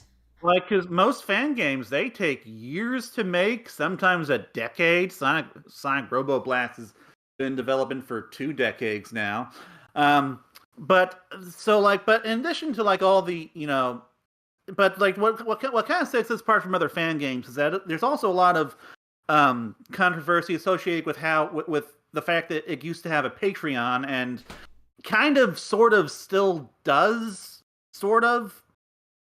So like, they had a Patreon where like you could fund like give them money and fund development, and like you would get access to certain early builds, although there were still like builds being released publicly, and like they give you like behind the scenes models and stuff like that. And that just really incensed a bunch of people in the community, and like that just became like the main subject people talk about whenever they talk about Sonic. There is a larger fear in the Sonic fan community, because it's worth mentioning. You can complain about Sega, but what the one thing that Sega tends not to do is take action against fan developers. The fact that we still have things like Sage and Sonic Hacking Contest is entirely at just the willingness of Sega to look the other way at this stuff. And there is a fear that collecting funds for something like Sonic Omens might draw their ire in a way that would hurt other fan projects. I'm a little bit less convinced that that is the case. That I am not convinced at all, but we'll go into that as soon as I just let you finish your sentence. But yeah, like this is a very strong... I feel it's a strong overreaction to what this is. I think that if Sega were to do something, it probably would be a bit more targeted. But at the same time, like, they are not selling this game. And I think that's kind of where I stand with it, is that they are collecting funds to help complete it, but they are not selling it. You can go and still download this game for free and play it for free. And for me, that seems like a pretty significant difference. So for me, the reason why I don't really have much of an issue with the Omens Patreon is because, like you said, they aren't selling the game. And this really isn't that much different from a bunch of other Patreons and art and practices that have been going on for either for years or for decades. Like, artists have been taking commissions for fan art and fan comics for decades, like it's basically like a whole cottage industry on the internet where you make money, you make your living doing artwork. And so like with Sonic Omens, what the Patreon is at least supposed to be funding is them paying artists and stuff, and allowing people like take time out of their day to work on this fan project instead of like other things that would make them money. I know that they had preview builds behind the paywall, and I understand why that would like cause concern. But I think when you have stuff like A Fox in Space, which is a Star Fox cartoon that is like completely, that is funded by Patreon, making $3,700 a month. Like, it's been running for more than half a decade. Nintendo hasn't touched it, and like he never intends to sell the episodes. But like, all you're doing is you're like giving him money so that he can fund this thing that he's going to release to the public for free. And so it's like, it's really not that dissimilar from projects like that. The point of comparison the way that I might sort of coax against this, though, is I'm still going to recommend against, if you're worried about the money that you're giving, to fund a incomplete project, or to fund a project that you won't see pretty quick turnaround on. Like, Patreons that I give to tend to be creators who are still like constantly creating a cycle of podcasts and stuff. But it's the same perspective I take whenever we were looking at that SATAM Season 3 Patreon, that like it comes with the massive caveat that like it's still always possible this could get shut down or end in 1,000 different ways, either by the hammer of God, Sega, or just an inability to finish based on the people on hand. So, Of course, what Patreons like this tend to do is like what both A Fox in Space and in season 3 do is, and Omens, I suppose I should add, is they basically like they do streams where they like they're drawing scenes, or they'll release like incomplete scenes for people to look at. Like you'll get a steady stream content of like what's being of the production process. But And that is how Omens got in trouble with the fan base, because they're releasing builds behind a paywall. So, yeah. I guess the way that I would put that is, I hope you are happy enough getting the production stills and understanding that that may not actually become a final product. Like, this is me just saying, hey, when you're going on Patreon, Kickstarter, or any other crowdfunding source, be cautious and understand that you are not investing in the same way that you would be investing in a final product. Well, there is one final thing we should mention about Omens, and this is ultimately where they do lose a lot of my sympathy, and that's just like the dev team really. There's an article floating around that, like just talks about all these interactions with people who work on the game. And there are and it like documents lots of little things that do just kind of add up where they just come off as jerks. They're getting mad salty about stuff, about different factions of the community and the way that Sega has made games and the way that certain fans made games. And it just comes off as like, I don't think that this is the way you want to throw your ire around whenever you're making the product that you are.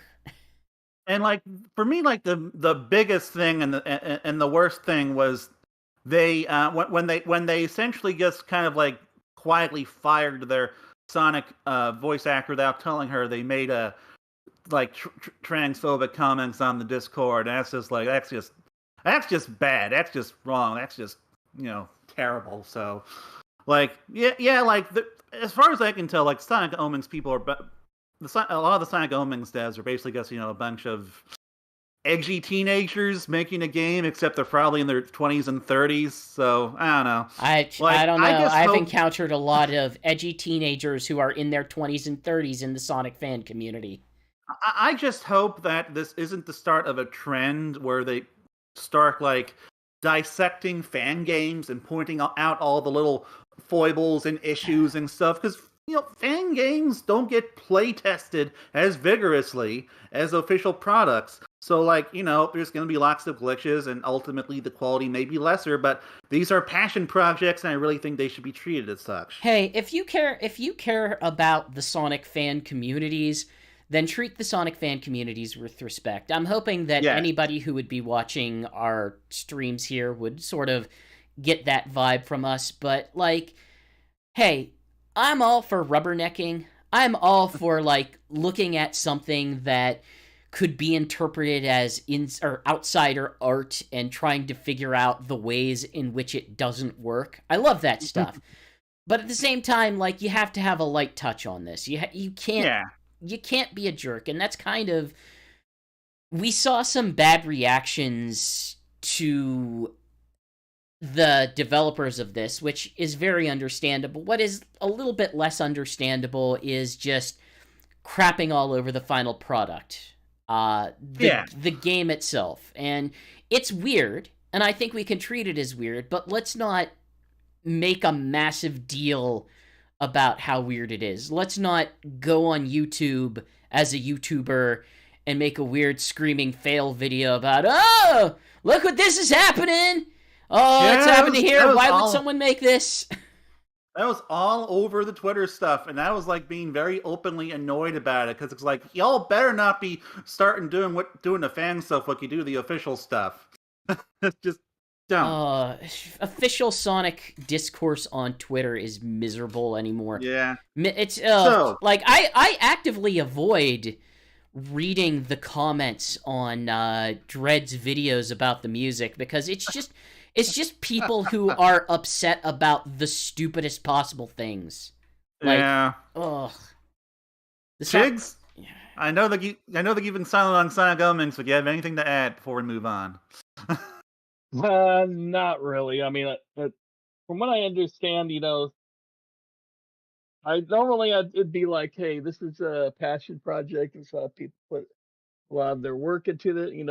Then get paid for it. But the way they've been treating not only the fan base but the people who worked for them, I don't have any sympathy for the backlash they're getting right now. The best thing that you could do if you're not happy about Sonic Omens is just don't talk about Sonic Omens. Yeah. Instead, talk about other fan games, which is what we've been doing for the last few days with this massive fan game thread. Let's talk about fan game. I want to talk about a fan game, Alex. Well, okay, so we're not going to acknowledge that Sonic 3 has a release date then. Oh yeah, Sonic 3 has a release date. Hey, there's going to be another one of those movies, and it's going to be in 2024. December 2024. Go on, Jason. Competing with Avatar 3 at that time. Yes! But it's the battle of the blue alien people! Although likely it'll be, that one will probably be delayed over time. I mean, not Sonic, but Avatar. I just find it fascinating that they are, like, this is the longest, this is getting a longer production cycle than the previous movie did. Of course, there is a Knuckles series coming out in the meantime, but like we're still talking about 2.5 years, so I'm hoping this means a more ambitious movie that doesn't have to like diverge into a wedding rom-com for 20 minutes. I'm curious where the Knuckles series actually is in production. Is that set for next year? Or do we not know? Okay. I imagine then they had to have started, like, at least during production of Sonic 2, right? Yeah. That is what I would assume. Okay. With it having a different writing staff, I'm guessing it has a different writing staff. But yeah. Hi, we have Noah Copeland in Twitch chat. Hi. Oh, cool! Just in time. Because we were about to discuss his game. Hey. Hi. Yeah. Should we move on into it? We have a date. Yes, we should. I was done with Sonic 3 anyway. So I was done with Sonic 3 before it's released. Sonic Triple Trouble 16-bit, the 16-bit remake of like one of my fondest childhood games, and it is just such a creative the best Sonic experience. game, I think, can be argued. What'd you say? I said the best Sonic Game Gear game, it could probably be argued. Oh yeah, easily. Like, unless you want to make an argument for Tails Adventure, I guess. I might like to make an argument for Tails Adventure, at least on which one is easily the best, but I would say Triple Trouble probably beats it, but I feel like it's closer. But you also know the relationship I have with that game, so... Well, I also haven't ever gotten past the first level of Tails Adventure, so, like, I haven't played enough of it to really give it a good shot. When I do Tails Adventure, you're going to be on stream, man. We're going to have a co-stream. Anyway, Triple Trouble. I love this game for so many reasons. It is easily, like, just one of my favorite Sonic games, period. And I guess at the end of the day, it's because it is just such a well thought out game. Like, it has so many twists and turns, so many fun mechanics in every single level. It's not a perfect recreation of the game. It's an interpretation that takes bits and pieces across all aspects of the game and turns it into just events within the game itself. But I think the best example would be you only really interact with Knack in the special stages. And the way that that's been turned into is he's a continuous boss force. He plays a lot of sub-bosses. He interacts with you quite often, and his path in the game sort of follows your path in the game. So yes. Yeah, it is now a proper Triple Trouble thing now because you like all three villains pop up constantly throughout the game, and like Fang and Knuckles work so well as mid bosses. Like these are the best Knuckles boss fights ever by a massive margin because these are actually made to be proper boss fights. Like you and I, we've talked about the character boss battles over the years and how like I have a soft spot for them, but like, and you hate them.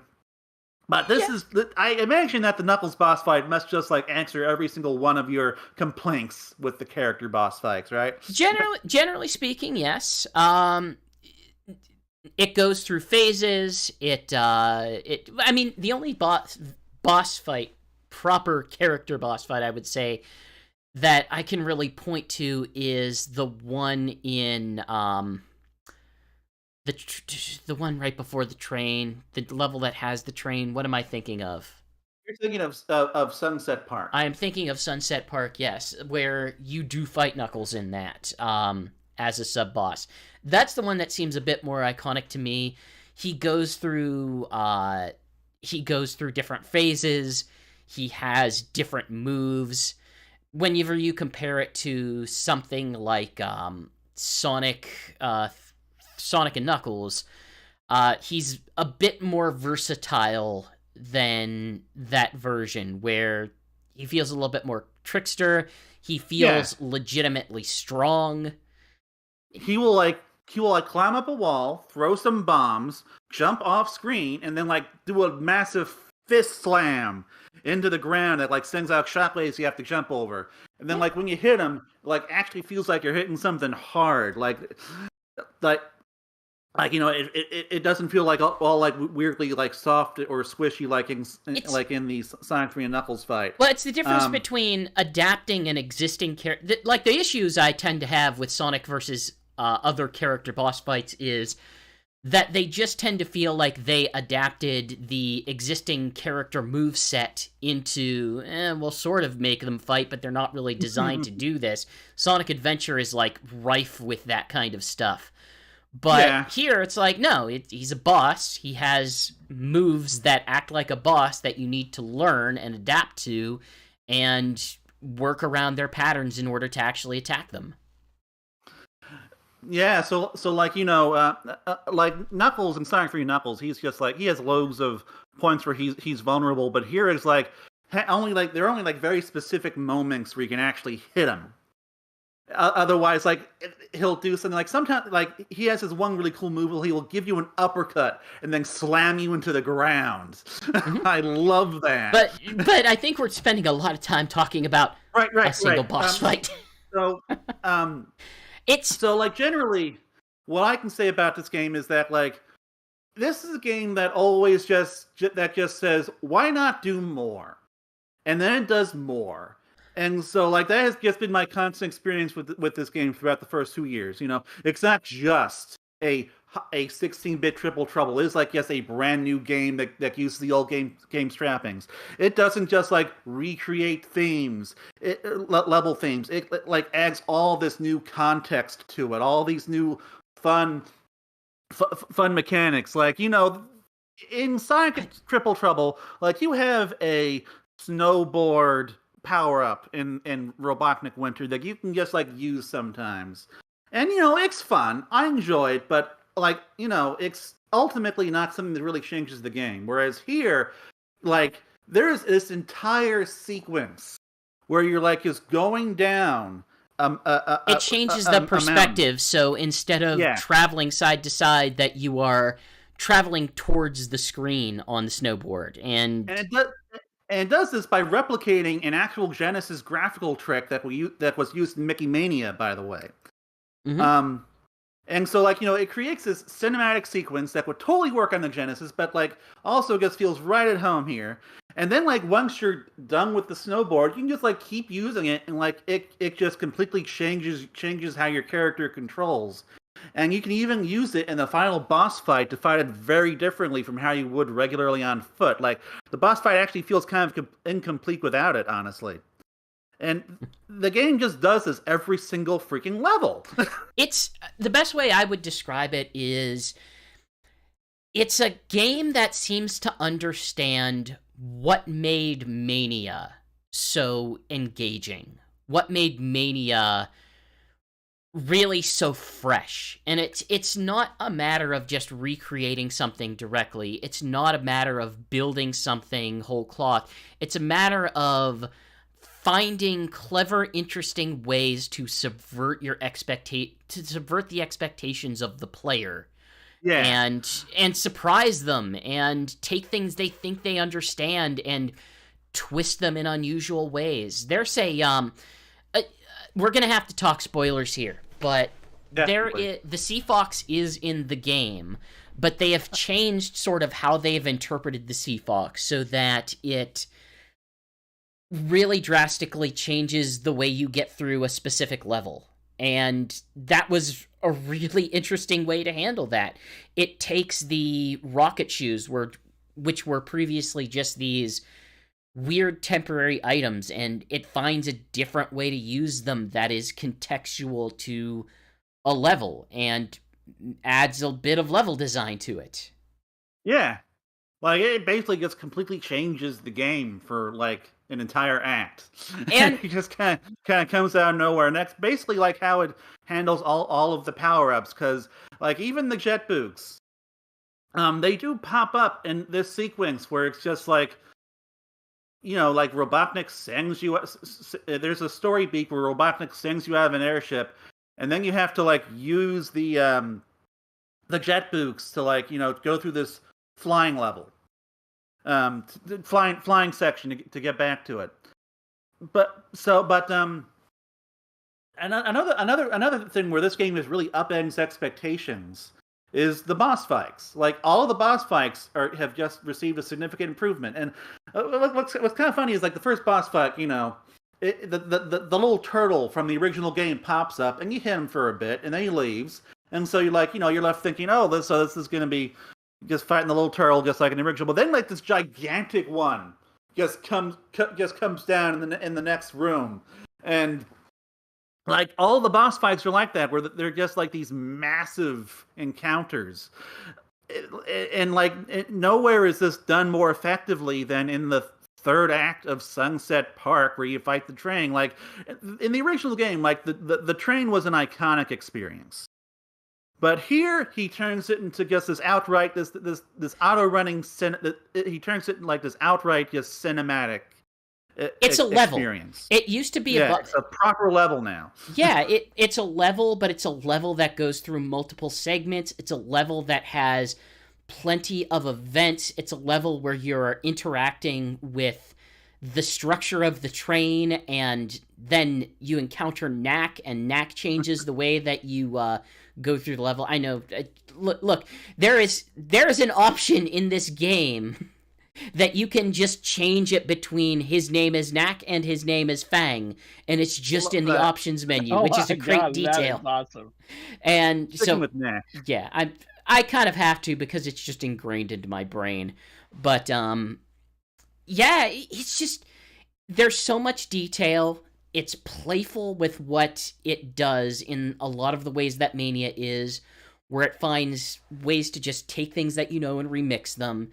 It creates new stages hold cloth and transforms old stages into very fresh new stages.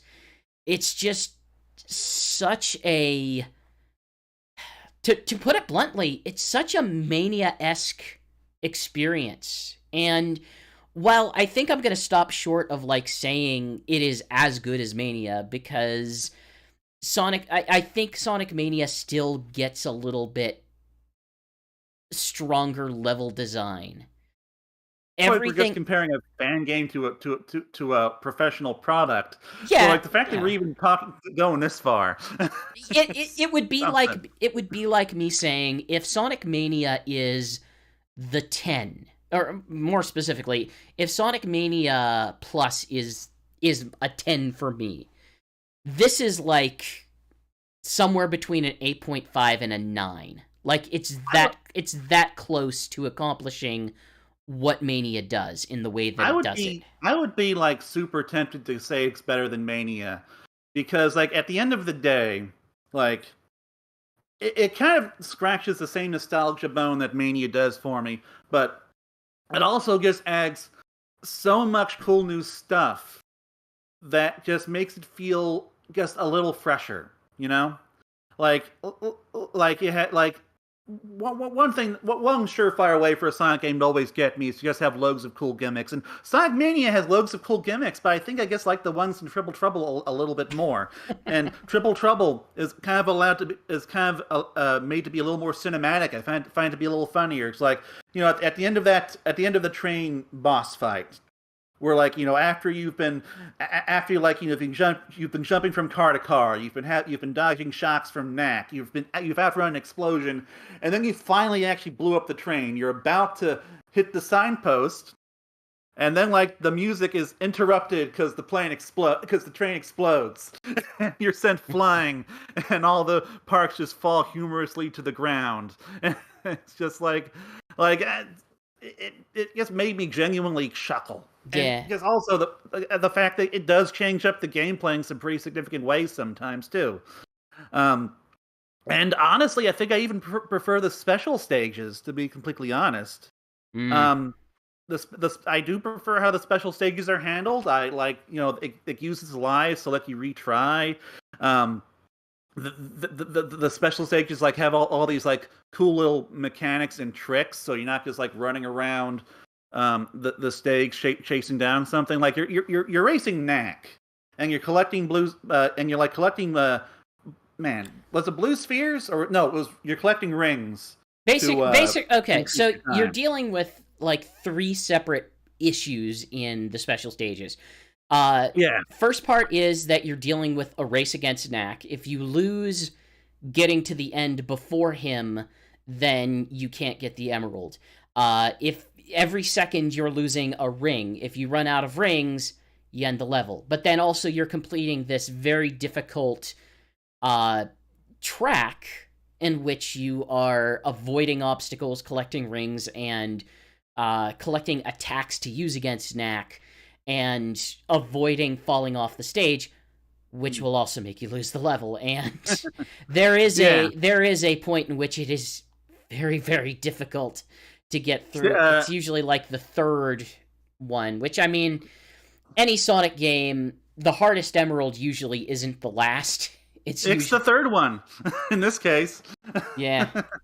I still feel more strongly about what Mania does, but at the same time, this is a game. I don't typically go back to a lot of fan games. Usually if I play a fan game, I've experienced it, I'm kind of done with it, and I move on. This is one of them that I probably would play alongside Mania and Origins. That I am going to be coming back to this again and again. Yeah. And I do want to discuss the special the final boss battle, since we've talked about other spoilers already. So the final boss battle is just such an epic experience, because you're fighting first you go through this boss rush with Eggman, and then you fight Metal Sonic, and then you have this whole cinematic encounter where you free Knuckles, and then Metal Sonic comes and he takes the emeralds from you, and I guess we're just spoiling everything right now. I kind of said I was going to. Okay, sure. And Knuckles and Fang are working to get together to stop him, and then it's Sonic Supersonic and Metal Sonic starts going through all these different transformations that reference never before canceled Metal Sonic models from other games, and it is just, you go from space to Earth, and it's just such an incredible cinematic experience. My God, and it blows away what I've seen in any other 2D Sonic game. Period. Oh yeah, and by the way, there's also a multiplayer mode that has a single player campaign with a little storyline. Every single way, Noah Copeland just keeps blowing me away with this game, and you've got to play it if you haven't already. There's a lot of content here. There are unlockable characters. one of which has his own storyline. There are unlockable characters that are like, oh, you don't really get to play as this character in any context, and he controls in a fairly different way. Yeah. It's involved. There's a lot of content in this. I mean, we're all gonna highly recommend giving it a shot. It's already downloaded incredibly it, I just impressive. haven't been able to try it yet. And by the way, I can confirm that this thing does run very well on the Steam Deck. So take that. If you're a Steam Deck owner, you have no excuse not to play it. So yeah, this is amazing. Go. Yeah. I almost said go buy it, but you don't have to buy it because it's a fan game. So go play it if you haven't already. There is a very real chance, and this is not slamming on Frontiers, this is not slamming on Origins, but there is a very good chance that this will be the best Sonic game that I will play this year. Sonic Frontiers could be a very good game, and this game could still be considered better by us. Yes, so you know, that's how big, that's how high it is. Yeah, that's effectively what I'm getting at. So yeah, pretty high freaking praise, man. And by the way, like alongside Knuckles Chaotix, for me personally, this was also a fine way of bookending my my big Sonic Origins story mode thing. It's just a fine way to bookend that whole thing. It acts as a very nice. It acts as a very nice sequel to Sonic Origins in some ways. Yeah, well, I mean, technically, it was Noah's whole thing was this is if they took Sonic Triple Trouble, released in 1995 on the Genesis, as just Sonic 4 in everything but name. This feels more than that. This feels like they made it in parallel with something like Sonic Mania, because some of the visual tricks that it uses are just crazy, and I love it. There's weird 3D depth that I love about this. I can tell you that all of the graphical tricks are like replicating stuff that was done on the Genesis. I believe it, but also they are graphical tricks that haven't really been used in other Sonic games. True, yeah, like the special stage is actually based off of Rainbow Cotton. Panorama Cotton, which is like a rail shooter on the Genesis. And like if you're playing in 20 frames per second, like I do, it looks just like that game, and it's also very playable, just like that game was. All right. Yeah. I am done gushing. We do have one more thing to discuss tonight. I would prefer that we save that for the next show. Yeah, all right. Okay. I think it needs. Plus, there's not enough context for Sonic issue 51. There's not enough story there. I think it needs a little. Well, I was just going by the fact that we discuss. I was just going by the fact that like Chris make sure he read it at the start of the show, but I guess we took too long on things. We did. It's a good time to end the show. And I could smell that my spaghetti's ready in the kitchen. So this will do it for tonight. For this month, then. I suspect that the next time we'll be doing a Sonic Talk will be for Stage, which runs from September 2nd to September 8th, but various things may or may not get in the way of that. We'll see. So we'll be seeing y'all in about a month or less, hopefully. But if not, you can find us all at Sonic Stadium, of course. I hope to finally write my Triple Trouble review in the coming week. I know that, of course, GX, your keyboard thing is coming soon. Got a keyboard thing going up tomorrow on YouTube and on the site. If you want written and video impressions, it's basically my first major video. For as much streaming as I've done for Sonic Stadium, this is really my first edited piece of video, and I will warn you, it's pretty rough, but it'll look fine. But it's like I tried to have fun with it, and I hope that you have fun with it too. And I show off this weird keyboard, and I attempt to play Sonic Generations with it. And I did notice that you had a time traveling special guest. I did, to clarify some things. So yeah, looking forward to that. You can catch all of our stuff over at Sonic Stadium, and yeah, that's it. So, Shigs, Yeah. what, anything you want to say? Nothing right now. Just been very busy with the move and all that, and starting up my new life. I will be doing Sage as well, Ooh, as much thank as I you. can on my new laptop. As long as it's not like that big adventure thing. That thing killed my other desktop, so I can only imagine what it would do to a laptop. But if it's something like Triple Trouble, I shouldn't have any issues. Yeah. All right then. So, we'll be seeing y'all later. Till then, Peace bye. off. Bye. Okay, that's gonna do it for me. All right.